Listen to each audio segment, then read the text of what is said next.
Amis astronomes, bonjour, je suis Frédéric Bertoni et bienvenue sur la chaîne Fred Astronome. Je vais vous poser une question.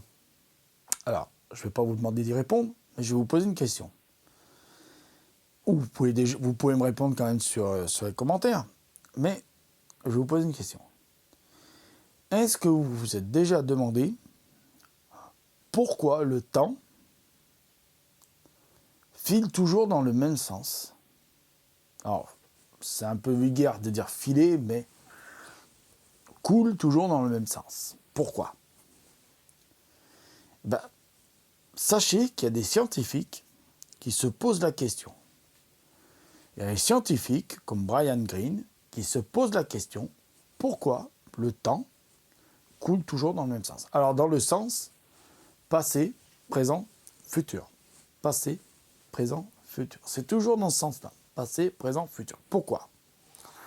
Alors, les scientifiques comme Brian Greene, Stephen Hawking et d'autres se posent la question, mais ils ne savent pas vraiment pourquoi. Alors, personne ne le sait, on n'a pas de réponse, on n'a pas vraiment d'explication. Par contre, dans certaines théories, la théorie des cordes, la théorie de la mécanique quantique, apparemment,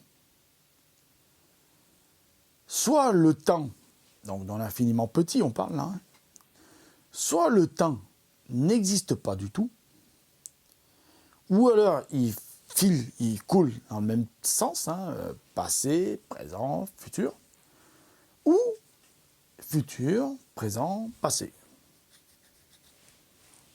Alors, pourquoi?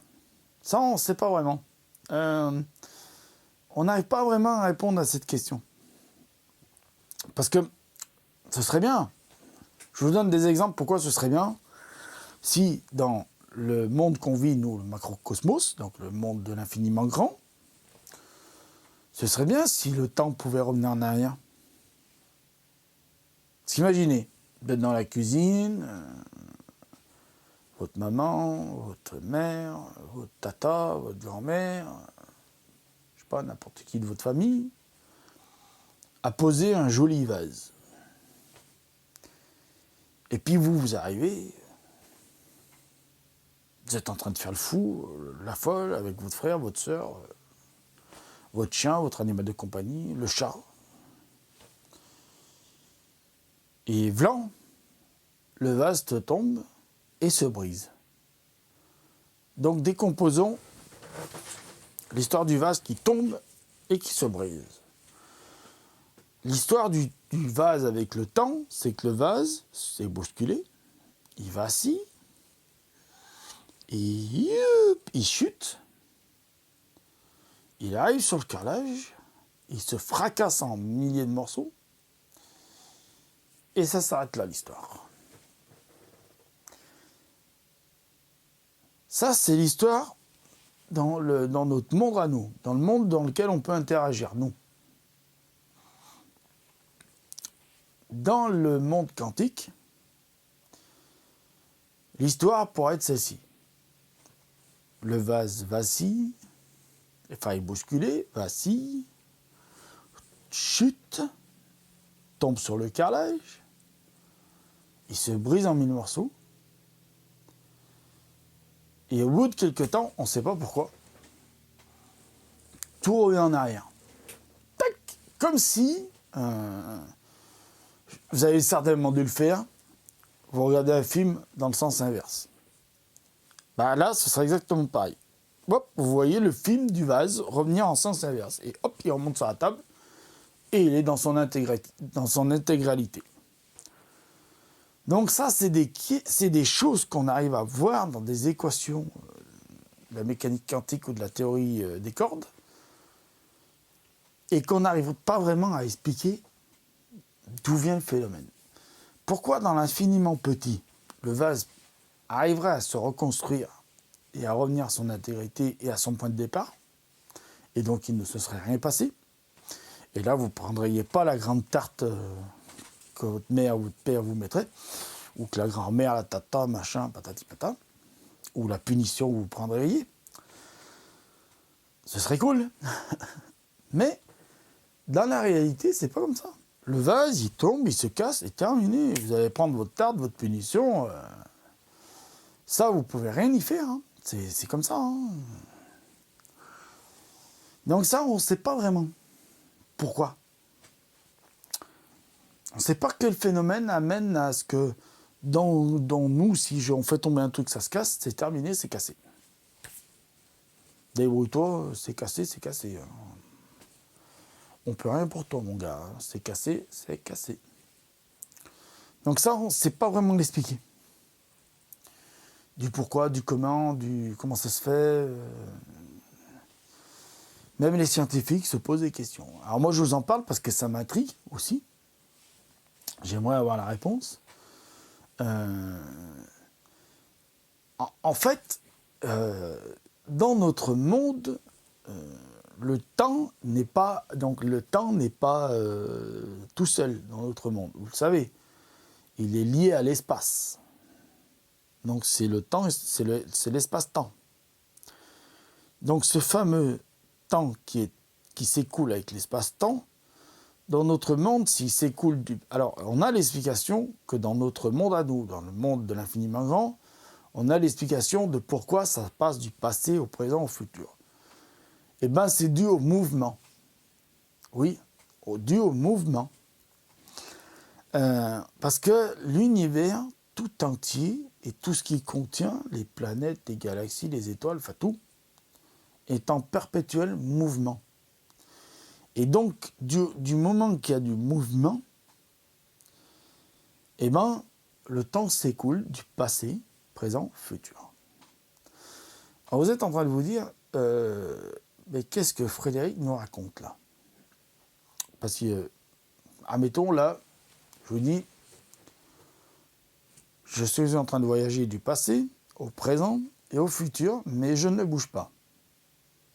C'est en train de vous dire, il nous prend pour un con.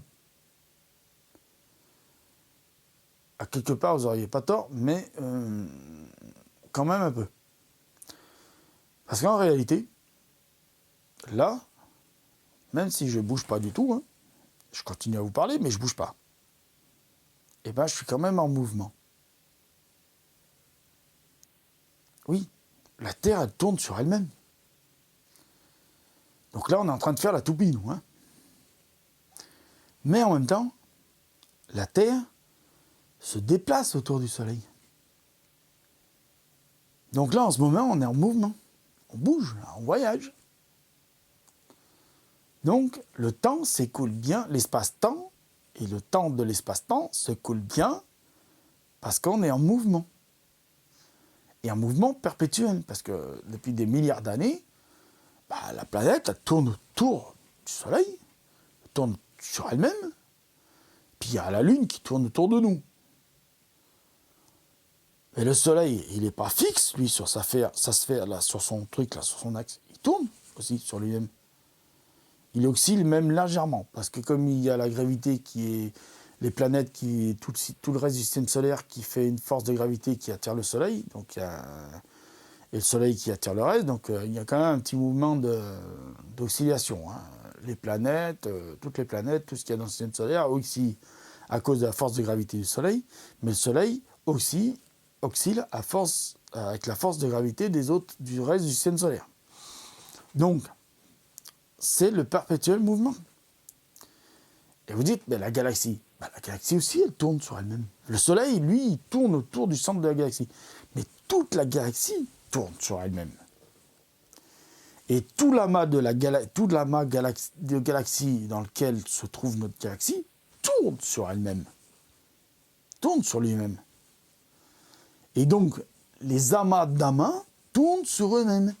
Et donc, tout l'univers tourne sur lui-même.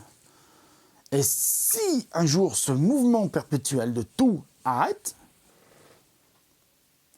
le temps s'arrête. Le temps se fige. Donc dans notre monde à nous, le monde macrocosmos, le monde de l'infiniment grand, dans le monde dans lequel je peux attraper un bouquin, le reposer, attraper un appareil photo, le reposer, vous parler. Là, c'est le monde de l'infiniment. Donc, c'est le monde macrocosmos. Donc, le temps bouge. Le temps a un mouvement. Et le mouvement fait que le temps a un mouvement et que le temps s'écoule dans un sens. Et s'écoule pas dans un autre. Alors, il y en a qui vont dire, et si à ce moment-là, on prend l'univers, on le fait tourner dans tout l'autre sens. Et puis que tout le reste, on fait tout tourner dans l'autre sens. Alors, on ne sait pas vraiment comment ça tourne. Hein. Tout l'ensemble, on ne sait pas vraiment si l'univers tourne dans le même sens que tout tourne. Mais, admettons que tout tourne dans le même sens. Sauf qu'il y a un problème. Ça ne marche pas comme ça. L'univers, on peut bien le faire tourner dans l'autre sens, on ne reviendra pas en arrière. On ne retournera pas à l'époque des dinosaures, ou à l'époque où la Terre n'existait pas, le système solaire n'existait pas, et on ne retournera pas au point initial de l'univers. Ça ne marche pas comme ça. Parce que, prenez dans notre système solaire, prenons que notre système solaire. Tout le système solaire tourne dans un sens. Admettons, dans le sens des aiguilles d'une montre. Il y a une planète qui fout la merde dans cette histoire. C'est Vénus. Vénus tourne dans le sens inverse des aiguilles d'une montre. Donc Vénus ne remonte pas le temps. Si vous regardez Vénus, elle ne revient pas à son point de départ, machin. Donc, peu importe dans quel sens ça tourne, en fait, le temps s'écoule toujours dans le même sens. Tant qu'il y a le mouvement, le temps s'écoule toujours dans le même sens. Le jour où il n'y aura plus de mouvement, il n'y aura plus de temps. Donc le jour où il n'y aura plus de mouvement, c'est qu'il n'y aura plus rien dans l'univers. Il n'y aura plus rien dans l'espace-temps. Il n'y aura plus de planètes, il n'y aura plus d'étoiles, il n'y aura plus de galaxies, il n'y aura plus rien. Même les trous noirs se seront évaporés. Donc quand il n'y aura plus rien, est-ce que l'univers continuera à tourner quand même sur lui-même? Ça, c'est une question qu'on ne peut pas répondre. On répondra peut-être un jour, mais pour le moment, on ne peut pas. Donc voilà la complicité du temps. Le temps file dans le même sens, toujours dans notre monde à nous. Dans le monde de l'infiniment petit, on ne sait pas vraiment. Parce qu'il y a des équations qui vont dire il file du passé, présent, futur. D'autres qui vont dire il est figé. Donc voilà, cher ami astronome, avant cette interruption, encore une fois, de la famille, il y en a marre qui viennent toujours m'interrompre pendant mes vidéos. C'est la première fois que ça arrive, hein. Je suis vraiment désolé. Hein. Bon, c'est la famille, ça arrive. Hein. Ils avaient des choses à me demander. J'aurais pourtant dit que j'allais faire des tournages vidéo, mais bon, voilà. Donc j'en étais sur l'écoulement du temps. Donc vous avez bien compris que le mouvement fait le temps dans notre monde à nous macrocosmos, mais dans le monde microcosmos, donc dans le monde de l'infiniment petit, des équations quantiques, la mécanique quantique et la théorie des cordes, donne trois explications de l'écoulement du temps. Le temps qui, donc comme chez nous, du passé, présent, futur, ou le temps figé, ou le temps futur, présent, passé. Donc voilà. Donc on ne sait pas vraiment pourquoi. On n'a pas vraiment d'explication du comment, pourquoi. Mais on sait à peu près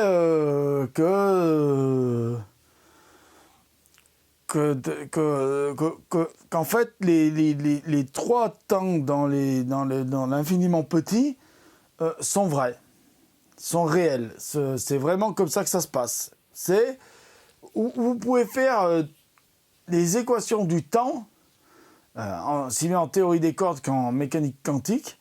Vous pouvez bien les faire 3 fois, vous aurez 3 fois des résultats différents de l'écoulement du temps. 3 fois différents. Donc, voilà un peu ce que je pouvais vous dire sur le temps lui-même.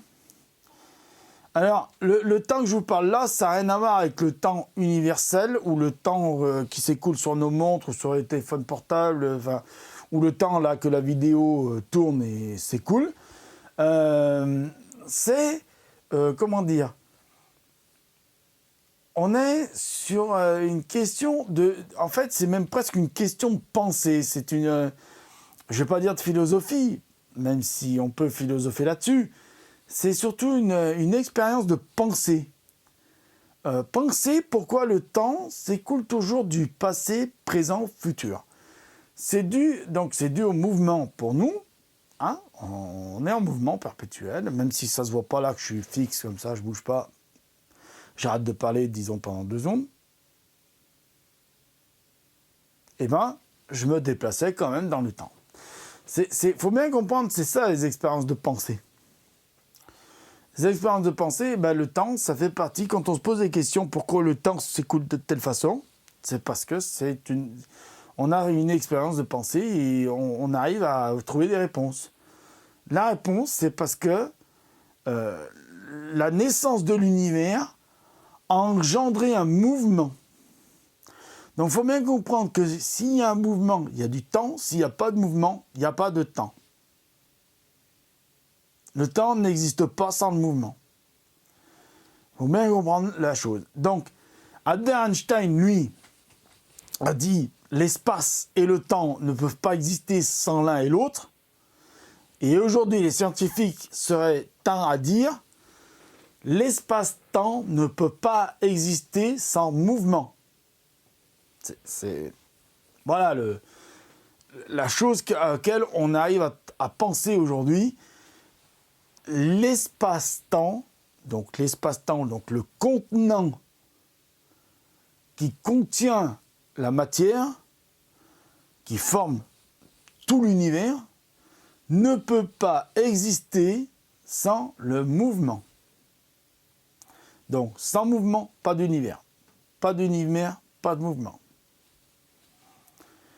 Tout est parti de la naissance de l'univers. Vous imaginez ce petit moment-là où on était au point initial de la singularité initiale de l'univers et tout s'est mis en mouvement. Tout a commencé là maintenant. Tout a commencé comme ça. Du moment qu'il y a eu un mouvement, c'est-à-dire les mouvements, hein, rotation, l'écoulement, l'expansion du tissu espace-temps, l'expansion de la matière, tout vient de là. Tout vient de la naissance de l'univers. La naissance a provoqué un mouvement.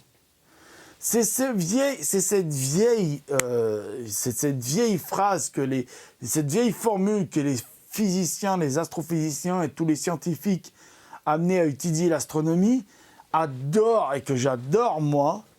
C'est la fameuse action-réaction. Il y a eu une action qui a amené à une réaction. Et bien la naissance de l'univers, c'est une action qui a amené à une réaction en chaîne. C'est encore pire que la réaction. C'est une réaction en chaîne qu'il y a eu. Parce que ça a engendré le mouvement, c'est-à-dire de l'espace-temps, qui s'agrandit. Comme l'espace-temps s'est agrandi, ça a enchaîné avec l'expansion de la matière et avec le mouvement. Du moment que la matière s'est mise à bouger, il y a eu un mouvement. Alors un mouvement, et puis un mouvement de rotation. Donc tout vient de là. L'explication, elle est très simple. Tout vient de là. Tout vient de ce fameux point de départ.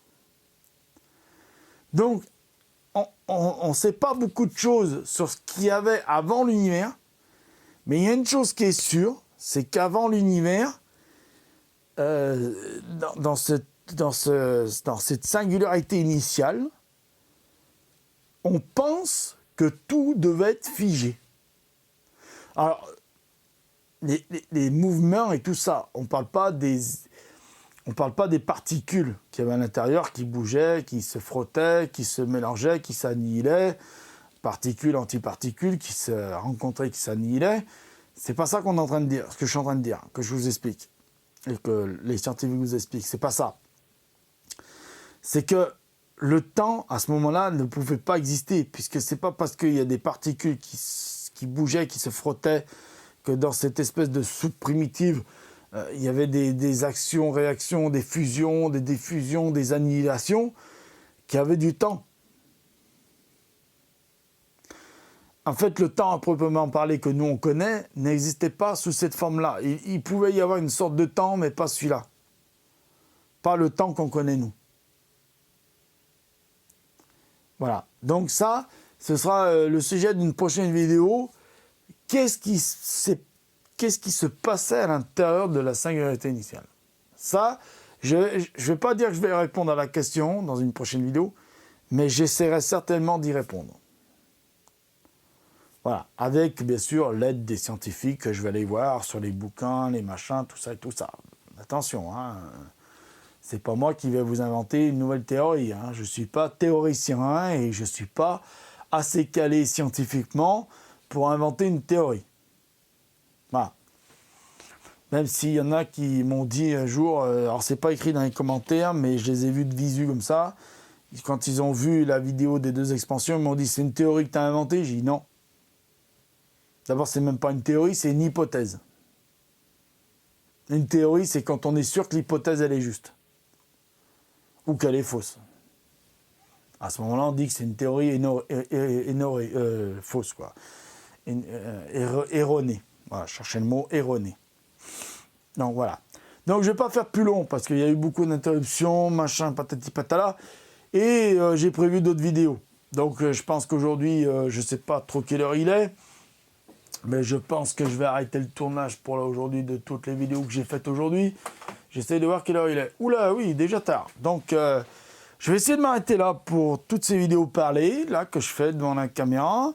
Je pense que demain, je vais faire des vidéos prompteurs parce qu'il y a la série Trou Noir qu'il faut que je commence aussi. Donc voilà, aujourd'hui, j'arrête pour ça. J'espère que la vidéo vous a plu. Mettez des petits pouces en l'air, mettez des pouces en bas. Mettez des petits commentaires, mettez j'aime pas, j'ai compris, j'ai pas compris, t'es un nul, t'es un gros nul. Non, enfin, faites ce que vous voulez, quoi. Donc voilà, amis astronomes, je vous dis à bientôt. Mettez l'œil à l'oculaire. Si vous sortez dehors, ne faites pas comme moi parce que je me suis habillé, mais apparemment pas assez. Je me suis un petit peu enrhumé. Voilà, amis astronomes. Je vous dis salut, à bientôt, au revoir, sayonara, à la vista baby, enfin, à plus quoi, à bientôt. Merci de m'avoir écouté. C'était Frédéric Bertoni sur la chaîne Fred Astronome qui vous a parlé du temps et qui vous a pas trop pris de temps. Bah si. Au revoir.